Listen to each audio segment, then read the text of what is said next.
2024년 9월, 미국의 한 야구장에서 인간이 150년 야구 역사상 단 한 번도 해내지 못한 일이 벌어집니다. 한 시즌에 홈런 50개, 그리고 도루 50개, 50홈런 50도루. 이걸 동시에 해낸 선수는 지구에 단 한 명도 없었어요. 그런데 그날, 오타니 쇼헤이라는 한 남자가 그 벽을 넘어버립니다. 그것도 홈런 54개, 도루 59개라는 상식을 아득히 넘어선 숫자로요. 사람들은 중계 화면을 보면서 똑같은 말을 중얼거렸습니다. 저건 사람이 아니야. 만화에서 튀어나온 거 아니야? 야구를 잘 모르는 분들을 위해 잠깐 설명하면요. 야구에서 투수와 타자는 사실 완전히 다른 직업입니다. 공을 온 힘으로 던지는 사람과 그 공을 때려내는 사람. 몸 쓰는 방식도, 훈련하는 방식도 딴판이에요. 그런데 오타니는 이 둘을 한 몸으로, 그것도 지구 최고의 무대에서 동시에 정상급으로 해냅니다. 마라톤 세계 챔피언이 100m 달리기에서도 세계 신기록을 세우는 격이라고 보시면 돼요. 그러니 사람들이 눈을 의심한 것도 무리가 아니었죠. 그리고 바로 그 순간부터 전 세계 곳곳에서 좀 이상하고 솔직히 말하면 조금 불편하기까지 한 질문 하나가 떠돌기 시작합니다. 만약에, 정말 만약에 말이죠. 인류가 제2의 오타니를 한 명 더 갖고 싶다면, 이 괴물 같은 재능을 한 번 더 세상에 불러오고 싶다면 대체 누구의 몸을 빌려야 할까요? 오타니를 이미 한 번 낳아본 그의 어머니일까요? 아니면 오타니의 유전자를 절반 물려받을 아이를 낳을 그의 아내일까요? 자, 오늘 이 질문은 그냥 웃긴 상상이 아닙니다. 이 질문에 답을 따라가다 보면 우리는 유전이라는 게 실제로 어떻게 작동하는지, 그리고 왜 당신과 내가 지금 이 모습으로 세상에 존재하는지 그 소름 돋는 진실과 만나게 되거든요. 끝까지 보시면 왜 제2의 오타니는 사실상 영원히 태어날 수 없는지, 그런데 왜 그게 오히려 이 이야기에서 가장 아름다운 부분인지 알게 되실 겁니다. 상상을 한번 해봅시다. 세계 최고의 유전학자들이 한 방에 모였어요. 테이블 위에는 딱 하나의 미션이 놓여 있습니다. 오타니 쇼헤이급 인간을 한 명 더 만들어라. 그런데 회의는 시작하자마자 두 편으로 쫙 갈립니다. 한쪽은 이렇게 말해요. 당연히 어머니지. 그 어머니는 이미 오타니를 낳아봤잖아. 검증된 조합이라고. 같은 부모가 한 번 더 아이를 만들면 또 오타니가 나올 확률이 제일 높지. 말 되죠. 한 번 성공한 조합이니까요. 그런데 반대쪽에서 손을 듭니다. 무슨 소리야. 오타니 본인의 유전자를 절반이나 물려받는 건 아내가 낳는 아이라고. 어머니가 낳는 아이는 오타니의 동생일 뿐이야. 오타니 본인이 아니라고. 이것도 말이 되죠. 여러분이라면 어느 편에 서시겠어요? 어머니일까요? 아내일까요? 잠깐, 답을 내리기 전에 우리가 반드시 알아야 할 게 하나 있습니다. 바로 오타니 쇼헤이라는 사람이 대체 어떤 유전자 위에서 태어났는가 하는 거예요. 오타니 쇼헤이는 메이저리그 최우수 선수, 그러니까 MVP를 여러 차례 받은 선수입니다. 키는 193cm, 투수로 던지는 공은 시속 160km를 훌쩍 넘고 타자로는 홈런왕까지 돌이죠. 투수와 타자를 동시에 최고 수준으로 해낸다는 건 야구를 아는 사람일수록 이건 물리적으로 불가능한데? 하고 고개를 젓는 영역이에요. 100년에 한 번 나올까 말까 아니 사실은 100년 동안에도 안 나왔던 선수인 거죠. 그런데 이 괴물이 그냥 하늘에서 뚝 떨어진 건 아니었습니다. 오타니의 집안을 들여다보면 흥미로운 그림이 보이거든요. 아버지 오타니 토루 씨는 젊은 시절 사회인 야구, 그러니까 실업팀에서 뛰던 야구 선수였어요. 외야수였고 아들에게 처음으로 야구를 가르친 사람도 바로 이 아버지였습니다. 그리고 어머니 오타니 카요코 씨, 이분도 예사롭지 않아요. 학교 시절 배드민턴 선수였고 전국대회에 나갈 정도의 실력자였습니다. 키도 170cm에 가까웠다고 하죠. 당시 일본 여성 평균보다 훨씬 큰 편이었어요. 그래서였을까요? 어린 오타니는 또래보다 늘 머리 하나가 더 컸고 초등학생 시절부터 이미 눈에 띄는 체격이었다고 전해집니다. 자, 그림이 그려지시나요? 운동 잘하는 아버지, 운동 잘하는 어머니, 둘 다 키가 크고 둘 다 국가대표급 근처까지 갔던 사람들. 유전학에는 이런 현상을 부르는 말이 있어요. 끼리끼리 만난다는 뜻의 동류교배라는 개념인데요. 비슷한 특성을 가진 사람들이 서로 짝이 되는 경향을 말합니다. 키 큰 사람은 키 큰 사람끼리, 운동신경 좋은 사람은 운동신경 좋은 사람끼리 만나는 경우가 통계적으로 더 많다는 거죠. 그리고 이렇게 같은 방향의 유전자가 겹치면 그 자식에게서 그 특성이 더 도드라지게 나타날 가능성이 커집니다. 실제로 오타니에게는 형이 한 명 있는데요. 이 형도 야구를 했고 살아인 야구에서 뛰었을 정도로 운동을 잘했습니다. 누나도 있고요. 즉, 이 집안은 그냥 통째로 운동자라는 유전자 세트를 갖고 있었던 거예요. 그러니 어머니 편을 든 유전학자들의 말도 일리가 있어 보입니다. 이미 오타니를 만들어낸 그 조합, 아버지와 어머니가 한 번 더 아이를 만들면 또 대박이 터지지 않을까요? 자, 여기까지만 보면 어머니 쪽이 이긴 것 같죠? 그런데 여기서 유전학의 첫 번째 반전이 등장합니다. 유전은 복사기가 아니에요. 우리는 흔히 이렇게 생각합니다. 좋은 부모 밑에서 좋은 자식이 나오고 같은 부모면 비슷한 자식이 또 나올 거라고요. 그런데 실제로 아이가 만들어지는 과정을 현미경으로 들여다보면 그건 복사가 아니라 차라리 도박에 가깝습니다. 그것도 상상하기 힘들 만큼 판이 큰 도박이요. 사람의 유전 정보는 23방의 염색체에 담겨 있습니다. 아이는 아버지에게서 각 쌍 중 하나, 어머니에게서 각 쌍 중 하나를 물려받아요. 그런데 이때 아버지가 만들 수 있는 염색체 조합이단 매번 무작위로 섞입니다. 계산해보면 아버지가 만들 수 있는 염색체 조합만 해도 800만 가지가 넘어요. 어머니 쪽도 마찬가지로 800만 가지가 넘고요. 이걸 곱하면 무려 70조 가지가 넘는 조합이 나옵니다. 이 숫자가 얼마나 큰 건지 감이 잘 안 오시죠? 이렇게 생각해보세요. 로또 1등에 당첨될 확률이 대략 800만 분의 1 정도인데요. 부모가 특정한 그 한 아이를 정확히 만들어낼 확률은 로또 2장을 같은 주에 나란히 1등 맞히는 것보다도 훨씬 희박합니다. 그러니까 지금 살아 숨쉬고 있는 당신이라는 사람은 이미 그 말도 안 되는 확률을 뚫고 세상에 나온 거예요. 이 이야기 마지막에 한 번 더 꺼낼 테니 잠깐 기억해 두세요. 그런데 이게 끝이 아니에요. 여기에 교차라는 현상까지 끼어듭니다. 정자와 난자가 만들어질 때 염색체끼리 서로 몸을 바꿔가며 유전자를 뒤섞는 과정이 또 일어나거든요. 이걸 다 계산에 넣으면 한 쌍의 부부가 만들어낼 수 있는 서로 다른 아이의 가지수는 사실상 무한대에 가깝습니다. 그러니까 같은 부모에게서 태어난 형제자매라도 유전적으로는 평균 절반 정도만 공유해요. 나머지 절반은 완전히 다른 가드인 거죠. 이게 무슨 뜻일까요?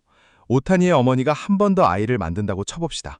그 아이는 오타니가 아닙니다. 오타니의 동생일 뿐이에요. 오타니를 만들었던 완벽한 유전자 조합이 우연히 딱 한 번 맞아떨어진 거였는데 다시 주사위를 굴리면 완전히 다른 숫자가 나온다는 거죠. 실제로 오타니의 형도 운동을 잘했지만 오타니는 아니었잖아요. 같은 아버지, 같은 어머니, 같은 밥상. 그런데도 형은 형이고 오타니는 오타니 한 명뿐입니다. 검증된 조합, 그런 건 유전에 없습니다. 매번 새로 주사위를 굴릴 뿐이에요. 어머니가 아무리 위대한 유전자를 품고 있어도 그 유전자를 매번 똑같이 조립해낼 수는 없는 거예요. 자연은 그렇게 성실한 복사기가 아니거든요. 자, 그러면 이제 반대쪽, 아내가 낳는 아이는 어떨까요? 여기엔 결정적으로 다른 점이 하나 있습니다. 바로 오타니 본인의 유전자가 절반 들어간다는 거예요. 오타니의 아내는 다나카 마미코 씨입니다. 그런데 이분 그냥 평범한 사람이 아니에요. 전직 프로 농구 선수였습니다. 일본 실업 농구 리그에서 뛰던 선수고 키가 180cm가 넘습니다. 여성으로서는 상당히 큰 키죠. 자, 다시 아까 그 끼리끼리 만난다는 이야기로 돌아가 봅시다. 키 193cm의 야구 천재와 키 180cm가 넘는 프로 농구 선수. 이 둘의 만남이야말로 동류교배의 교과서적인 사례인 거예요. 그리고 실제로 이 두 사람 사이에서는 2025년에 첫 번째 아이가 태어났죠. 딸이었죠. 온 세상이 이 아이를 주목했습니다. 야구 역사상 가장 화려한 유전자를 물려받은 아이가 태어났다면서. 벌써부터 이 아이가 운동선수가 될까? 된다면 어떤 종목을 하게 될까? 사람들은 김칫국부터 시원하게 들이키기 시작했습니다. 자, 그럼 이 아이는 어떻다요? 아버지에게서 야구 천재의 유전자를 절반, 어머니에게서 프로 농구 선수의 유전자를 절반. 키 하나만 놓고 봐도 이 아이가 또래보다 훨씬 클 확률은 대단히 높습니다. 왜냐면 키라는 특성은 유전의 영향을 아주 강하게 받거든요. 연구에 따라 조금씩 다르지만 사람들 사이의 키 차이 가운데 약 80%가 유전으로 설명된다는 결과들이 있습니다. 부모가 둘 다 크면 자식이 클 확률은 정말 높은 거예요. 그러니 아내 편을 든 사람들의 논리도 만만치 않습니다. 어머니가 낳는 건 오타니의 동생, 즉 오타니 유전자의 절반짜리고 아내가 낳는 것도 결국 오타니 유전자의 절반짜리인 건 똑같지만 여기엔 프로 농구 선수라는 또 다른 최상위 운동 유전자가 더해지니까요. 자, 그럼 아내의 승리일까요? 여기서 답을 내리고 싶어지시죠? 그런데 잠깐만요. 아직 이 이야기에서 가장 중요한 반전이 나오지 않았습니다. 1886년 영국의 한 과학자가 아주 이상한 사실을 발견합니다. 이 사람 이름은 프랜시스 골턴. 그는 수백 쌍의 부모와 자식의 키를 일일이 재서 비교해봤어요. 그리고 상식과 정면을 부딪히는 결과를 얻습니다. 키가 아주 큰 부모들의 자식은 부모보다 대체로 키가 작았습니다. 반대로 키가 아주 작은 부모들의 자식은 부모보다 대체로 키가 컸어요. 마치 보이지 않는 손이 극단에 있는 사람들을 다시 평균 쪽으로 잡아당기는 것처럼 말이죠. 사실 이건 우리 주변에서도 흔히 볼 수 있는 일이에요. 최고의 운동선수나 천재 예술가의 자녀가 부모와 똑같은 자리에 오르는 경우 생각보다 드물잖아요. 자식이 못나서가 절대 아닙니다. 부모가 워낙 하늘 끝에 가 있다 보니 그 근처만 가도 대단한 건데 그 정점을 똑같이 찍기가 통계적으로 너무 어려운 거예요. 골턴은 이 현상에 이름을 붙입니다. 평균으로의 회귀. 극단적인 특성을 가진 부모일수록 그 자식은 부모만큼 극단적이지 않고 전체 평균 쪽으로 조금 돌아온다는 법칙이에요. 왜 이런 일이 벌어질까요? 오타니 같은 초특급 재능은 사실 엄청난 행운이 겹치고 겹쳐서 만들어진 결과거든요. 좋은 유전자 수천 개가 우연히 한 사람 몸에 몰아서 담긴 상태. 게다가 그게 발현되기 좋은 환경까지 딱 맞아 떨어진 거예요. 그런데 자식에게 유전자를 물려줄 때는 아까 말했듯이 절반만 무작위로 건너갑니다. 그 수천 개의 좋은 카드가 자식에게 그대로 다 넘어갈 확률은 사실상 없어요. 좋은 카드 몇 장은 넘어가고 몇 장은 안 넘어가고. 그러다 보면 자식은 여전히 뛰어나긴 해도 아버지만큼 극단적이긴 어려운 거죠. 자, 이 무시무시한 법칙을 오타니에게 대입해 봅시다. 오타니는 말 그대로 수십억 명 중 한 명 나올까 말까한 극단 중의 극단입니다. 그렇다면 평균으로의 회귀 법칙에 따라 그의 자식은 그리고 그의 동생은 10중 8구 오타니보다는 평균 쪽에 가깝게 태어날 거예요. 물론 여전히 엄청나게 운동을 잘하는 사람일 겁니다. 또래 중에선 단연 최고겠죠. 그런데 또 다른 오타니냐? 그건 거의 불가능에 가깝습니다. 어머니가 낳든 아내가 낳든 똑같아요. 둘 다 오탄이라는 정점에서 아래로 조금 내려온 자리에서 시작하는 거니까요. 자, 그런데 여기서 진짜 궁금한 질문이 하나 남습니다. 좋아요. 둘 다 오타니를 똑같이 복제할 수는 없다는 건 알겠어요. 그런데 그래도 굳이 둘 중 하나를 고르라면 어느 쪽이 오타니에 더 가까운 아이를 낳을 확률이 높을까요? 놀랍게도 여기엔 꽤 분명한 답이 있습니다.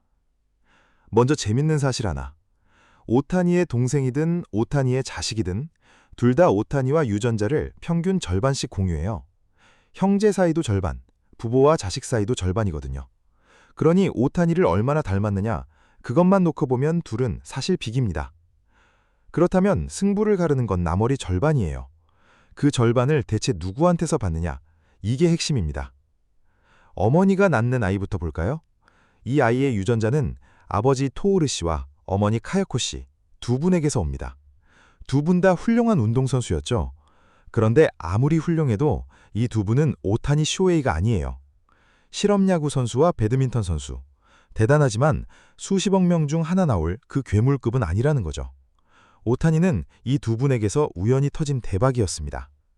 그러니 같은 부모가 아이를 또 낳는다는 건 그 로또를 처음부터 다시 긁는 것과 똑같아요. 당첨 확률은요? 처음과 조금도 다르지 않게 아득히 낮습니다. 그런데 아내가 낳는 아이는 완전히 다른 이야기입니다. 이 아이는 나머지 절반을 그 로또 당첨자인 오타니 본인에게서 직접 받아요. 부모 중 한 명이 바로 오타니 쇼헤이 그 사람인 겁니다. 출발선 자체가 다른 거예요. 어머니 쪽 아이는 평범하게 뛰어난 두 사람의 중간에서 출발하지만 아내 쪽 아이는 인류 최정점과 프로 농구 선수의 중간에서 출발합니다. 어느 쪽 중간값이 더 높을까요? 당연히 오타니가 낀 쪽이죠. 유전학에는 이런 원리가 있어요. 자식은 결국 부모 두 사람의 중간값 근처에서 태어난다는 겁니다. 그런데 그 중간값을 계산할 때 한쪽에 오탄이라는 어마어마한 숫자가 떡하니 들어가 있으면 중간값 자체가 확 끌어올려져요. 반면 어머니 쪽은 오탄이를 그 조합에 넣을 수가 없습니다. 오탄이는 그 조합의 결과물이지 재료가 아니거든요. 바로 이 차이 때문에 순수하게 확률만 놓고 보면 답은 의외로 선명합니다. 오타니에 더 가까운 아이가 나올 가능성은 어머니보다 아내 쪽이 더 높아요. 우리 식감은 이렇게 속삭이죠. 이미 오타니를 낳아본 어머니가 유리한 거 아냐? 그런데 유전은 정반대로 답합니다. 한 번 낳아봤다는 건 아무 보증이 못 돼요. 어차피 매번 새로 주사위를 굴리니까요. 오히려 그 대박 유전자를 몸에 통째로 지니고 있는 오타니 본인을 부모로 세우는 쪽이 확률 게임에선 한 수 위인 겁니다. 자, 그런데 여기서 절대 오해하면 안 되는 게 있어요. 아내 쪽 확률이 더 높다는 거지 그 아이가 오타니가 된다는 뜻은 결코 아닙니다. 당첨 확률이 조금 더 높은 복권과 실제로 당첨된 복권은 완전히 다른 거잖아요. 냉정하게 말하면 어머니든 아내든 둘 중 누구도 제2의 오타니를 낳는다고 보장할 순 없습니다.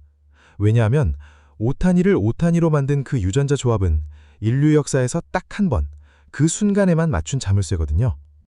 오타니 쇼헤이 하면 빼놓을 수 없는 게 하나 있습니다. 그가 고등학교 1학년, 그러니까 16살 때 손으로 직접 썼던 목표 설정표예요. 흔히 만다라트라고 부르는 표인데요. 커다란 종이 한가운데에 자신의 꿈을 딱 적고 그걸 이루기 위한 8가지 항목을 적고 또 그 각각을 위해 실천할 8가지를 적어나가는 방식이었습니다.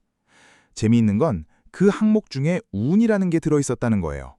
그리고 그 운을 부르기 위한 실천으로 뭘 적었는지 아세요?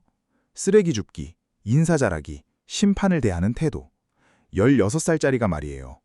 보통 그 나이 때엔 그저 공을 조금 더 세게 던지고 싶다는 생각뿐이잖아요. 그런데 이 소녀는 운마저도 노력으로 끌어당길 수 있다고 믿었고 실제로 그 종이에 적어둔 항목을 하나하나 지워나갔습니다. 이게 바로 유전자만으로는 절대 설명되지 않는 부분입니다. 성실함, 겸손함, 목표를 향해 매일 조금씩 나아가는 태도. 물론 성격에도 유전의 영향은 있어요. 쌍둥이를 연구한 결과들을 보면 성격 차이의 약 40에서 50% 정도는 유전과 관련이 있다고 봅니다. 그런데 바꿔 말하면 나머지 절반은 환경과 경험과 선택이 만든다는 뜻이에요. 어떤 부모 밑에서 어떤 말을 듣고 어떤 순간에 어떤 결심을 하느냐, 그게 나머지 절반을 채웁니다. 오타니의 아버지는 어린 아들의 야구 노트를 함께 쓰며 하나하나 조언을 남겼다고 하죠. 오타니의 어머니는 아들에게 예의와 성실을 몸으로 가르쳤다고 알려져 있습니다. 좋은 유전자라는 씨앗이 있었더라도 그 씨앗을 심고 물을 주고 햇빛을 쬐게 한 건 결국 환경이었던 거예요. 유전학자들이 즐겨 쓰는 표현이 있습니다. 유전자는 방아쇠에 총알을 장전할 뿐 방아쇠를 당기는 건 환경이다. 오타니라는 기적은 완벽한 유전자와 완벽한 환경이 동시에 같은 사람에게 같은 시대에 겹쳐졌을 때 비로소 터진 겁니다. 그러니 설령 미래의 어느 날 오타니와 똑같은 유전자를 가진 아이가 우연히 태어난다 해도요. 그 아이가 야구를 싫어하는 시대에 태어나거나 야구공을 한 번도 만져보지 못하는 환경에서 자란다면 오타니는 결코 다시 태어나지 않습니다. 기적은 복제되지 않아요. 유전자라는 씨앗과 그 씨앗을 꽃 피운 시대와 사람과 우연, 그 모든 게 한치의 오차도 없이 다시 겹쳐져야 하는데 그럴 확률은 사실상 0이니까요. 자, 이제 처음의 질문으로 돌아가 봅시다. 제2의 오타니, 어머니가 낳아야 할까요? 아내가 낳아야 할까요? 이 이야기를 이것까지 따라오신 여러분은 이제 아실 겁니다. 이건 애초에 답이 있는 질문이 아니었어요. 어머니도 아내도 그 누구도 오타니를 만들 수는 없습니다. 그런데 저는요, 이게 이 이야기에서 가장 아름다운 부분이라고 생각해요. 생각해보세요. 오타니가 세상에 딱 한 명이라는 건 뒤집어 말하면 여러분도 세상에 딱 한 명이라는 뜻이거든요. 지금 이 영상을 보고 있는 당신은 70조 곱하기 무한대의 확률을 뚫고 나온 다시는 똑같이 나올 수 없는 단 한 번의 유전자 조합입니다.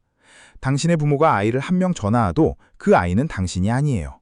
이 우주에 당신과 똑같은 유전자를 가진 사람은 과거에도 없었고 앞으로도 영원히 없습니다. 아까 로또 2장을 나란히 1등 맞히는 것보다 희박하다고 했던 그 확률 기억나시나요? 여러분은 이미 그 일을 해내고 태어난 사람들이에요. 그 자체로 이미 하나의 기적인 겁니다. 오타니가 우리에게 주는 진짜 교훈은 어떻게 하면 또 다른 천재를 만들까가 아닐지도 모릅니다. 오히려 그 반대예요. 당신이라는 사람은 복제될 수 없는 단 하나의 기적이라는 것. 그러니 남과 똑같아지려고 애쓰기보다 당신만의 그 조합으로 무엇을 할 수 있을지를 생각하는 편이 낫다는 것. 진짜 제2의 오타니는 오타니를 복사한 사람이 아니라 자기만의 만다라트를 손에 쥔 완전히 새로운 누군가일 테니까요. 아마도 그건 야구가 아니라 전혀 다른 분야에서 나타날 수도 있고요. 아마도 지금 이 영상을 보고 있는 여러분의 아이일 수도 있겠죠. 그리고 그 아이는 오타니를 닮아서가 아니라 세상에 단 하나뿐인 자기 자신이기 때문에 빛날 겁니다. 우리가 정말 물려줘야 할 건 완벽한 유전자가 아니라 어쩌면 그 아이가 자기만의 만다라트를 마음껏 그려볼 수 있는 환경일지도 모르고요. 여러분은 어떻게 생각하세요? 천재는 타고나는 걸까요? 만들어지는 걸까요? 유전자일까요? 환경일까요? 여러분의 생각을 댓글로 남겨주세요.